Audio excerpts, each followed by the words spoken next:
Meus caros, nós celebramos hoje um dia muito especial para aqueles que são devotos de Nossa Senhora. Hoje celebramos a solenidade da Imaculada Conceição de Maria.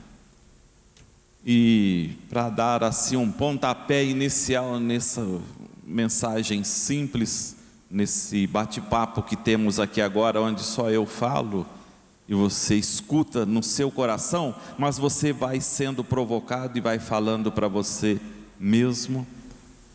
Eu pegaria uma intuição de um mariólogo muito importante que temos em nosso país, uma pessoa muito séria, um teólogo sério, que se chama Irmão Afonso Murad. Ele tem um livro que se chama assim, Maria toda de Deus e tão humana. É um compêndio de Mariologia. E o irmão Afonso, que é marista, ele diz que a Imaculada Conceição, celebrar esse dia da Imaculada Conceição, ele dá uma pista que diz para nós que Deus quis, desde o primeiro instante da vida de Maria, envolvê-la totalmente com a sua graça, para que ela pudesse dizer um sim inteiro ao projeto do reino de Deus. Então, quando a gente olha e celebra esse dia especial dos devotos de Nossa Senhora, onde celebramos Maria Imaculada Conceição, a gente percebe que é como que Deus que vai dizendo assim para nós: eu não desisti da humanidade, eu acredito no ser humano, eu começo de novo por esta mulher simples, essa mulher pobre, essa mulher lá do fim do mundo, essa mulher de Nazaré. Tem uma outra teóloga que eu gosto bastante, que é carioca, Maria Clara Bingemer.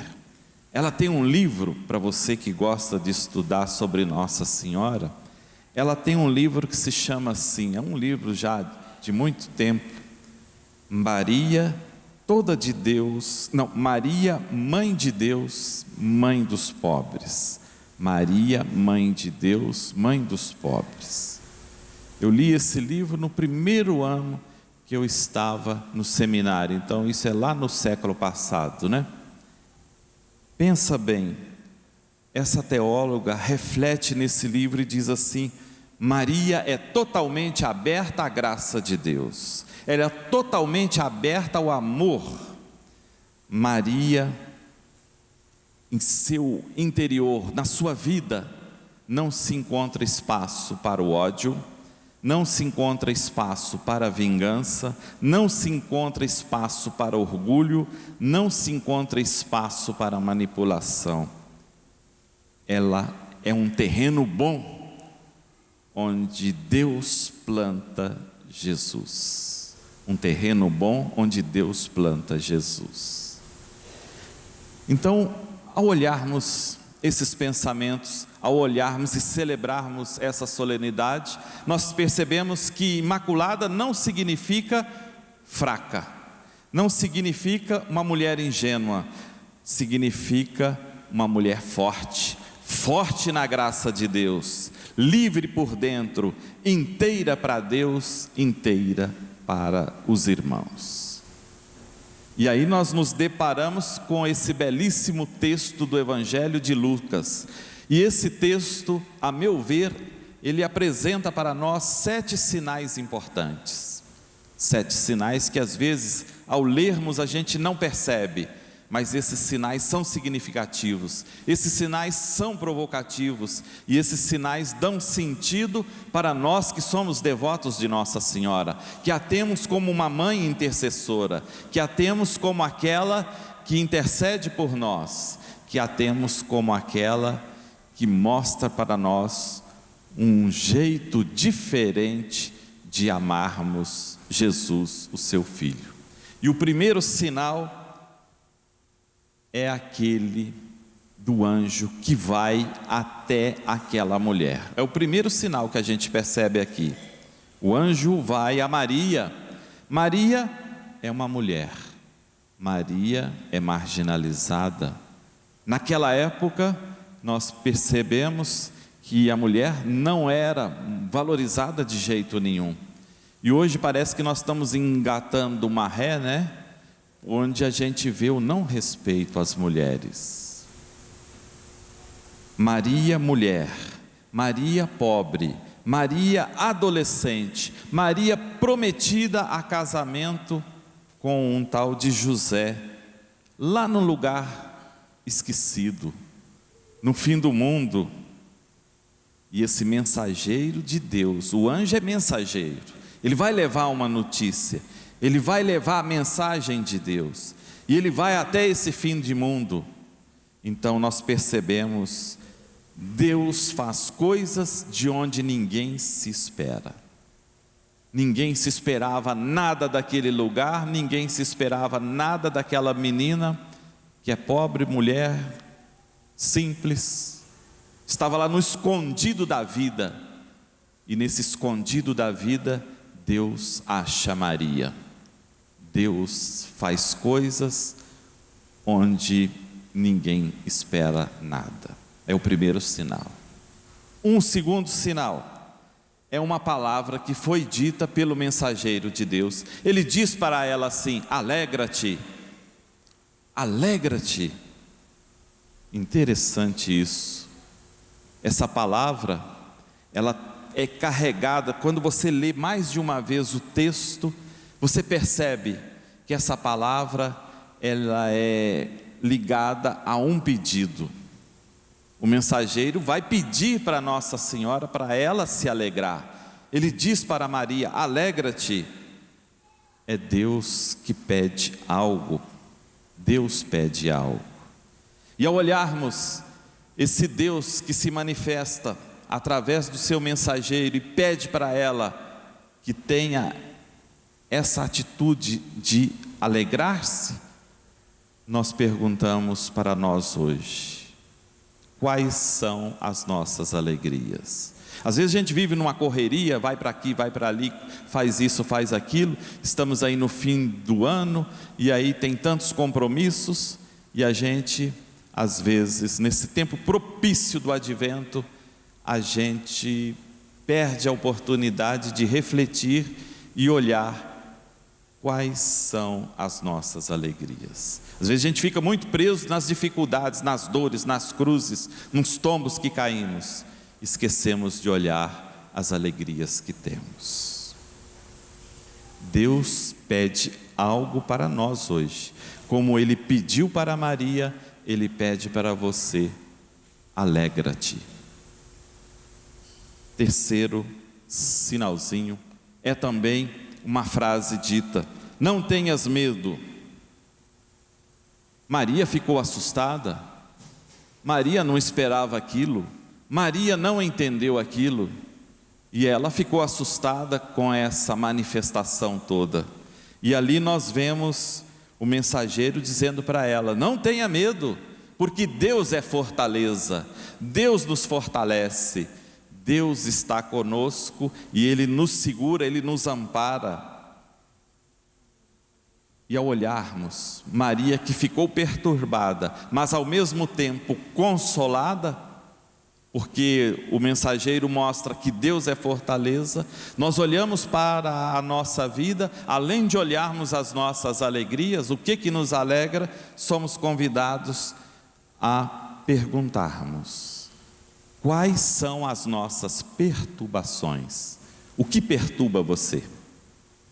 O que perturba você?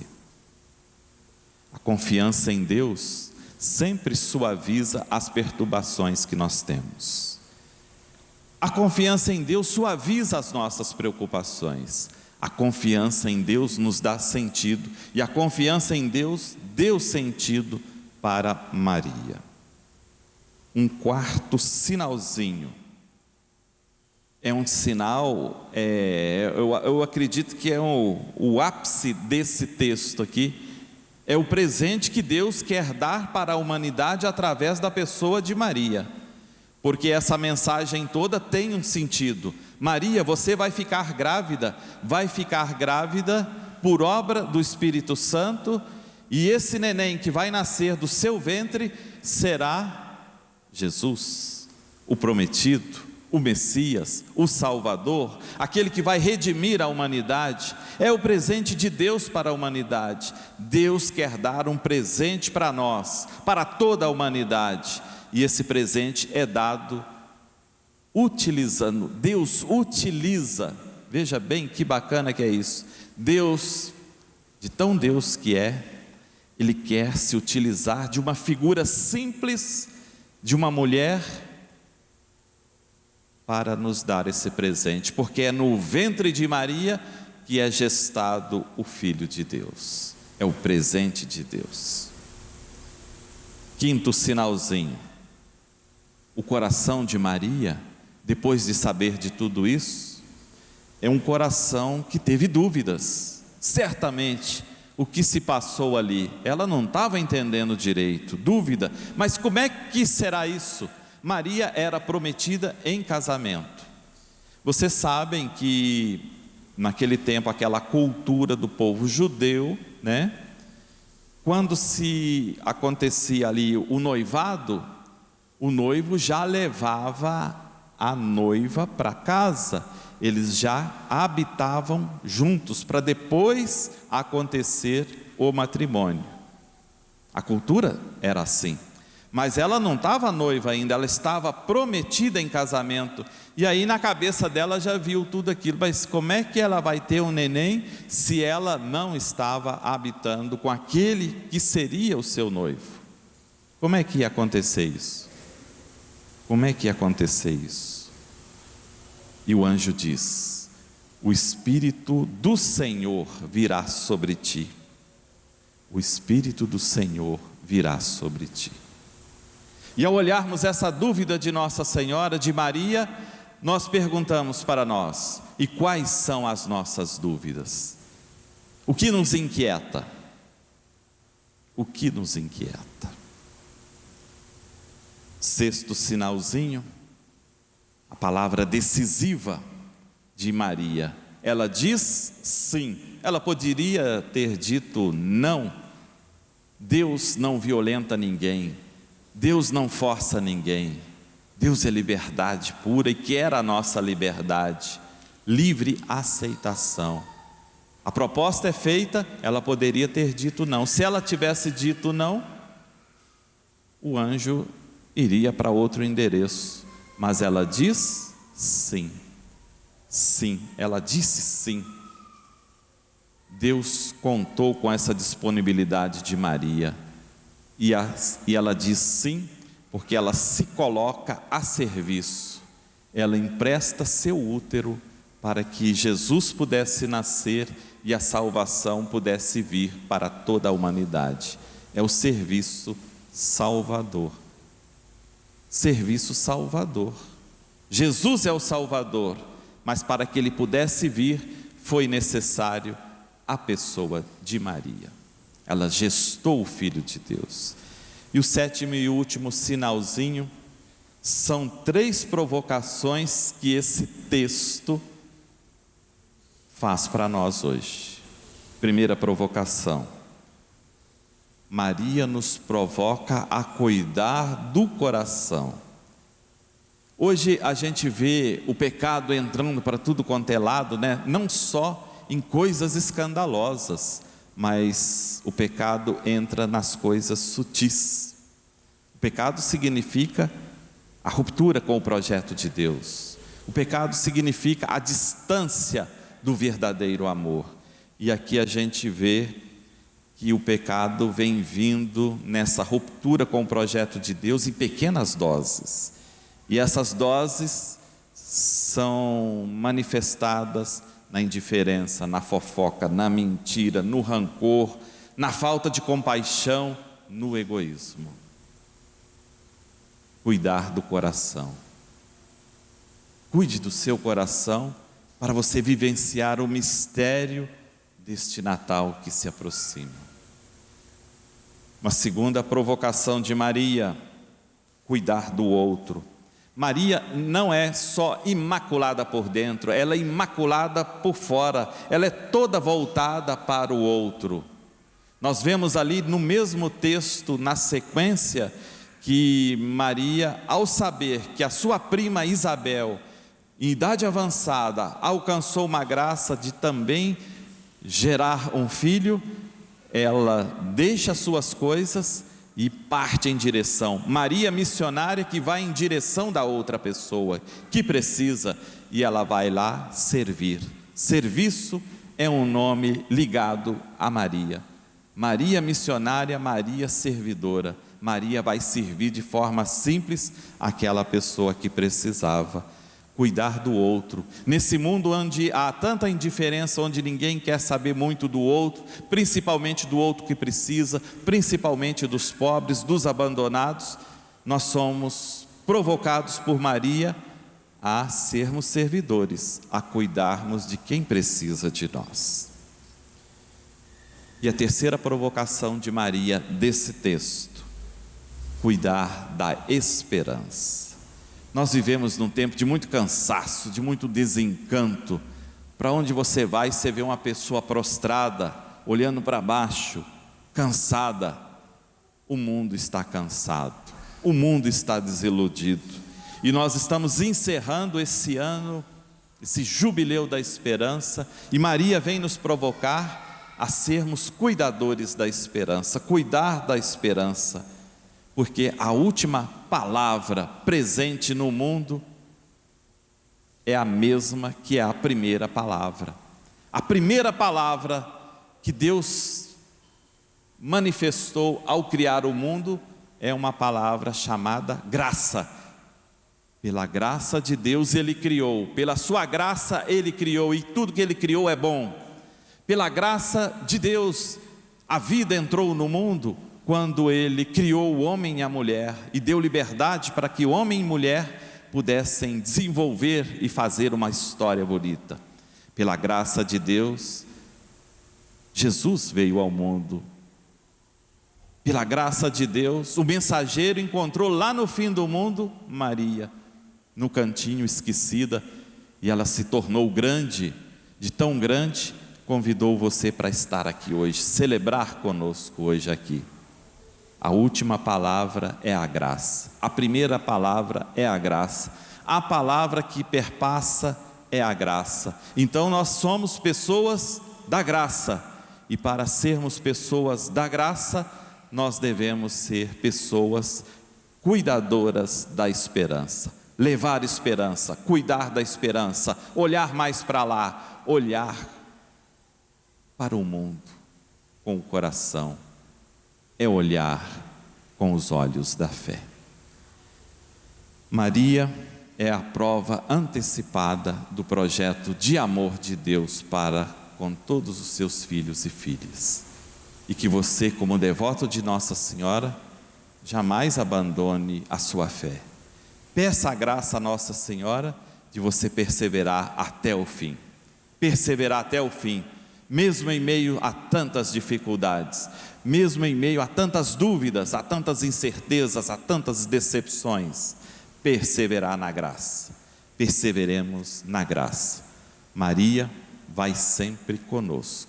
Maria é a mãe dos caminhantes. Maria é a mãe de todos nós. Neste momento, aqui neste altar, nessa mesa eucarística, nós vamos colocar o pão e o vinho. E junto com o pão e o vinho, nós vamos colocar o seu coração desejoso de amar, o seu coração de devoto de Nossa Senhora, o seu coração que por amor a Nossa Senhora, você quer se aproximar cada vez mais a Jesus. Que Jesus Eucarístico possa fazer um sentido novo na sua vida. E Maria intercede por você, para que você tenha esse coração novo para o mundo novo, para o mundo renovado, para o mundo da paz.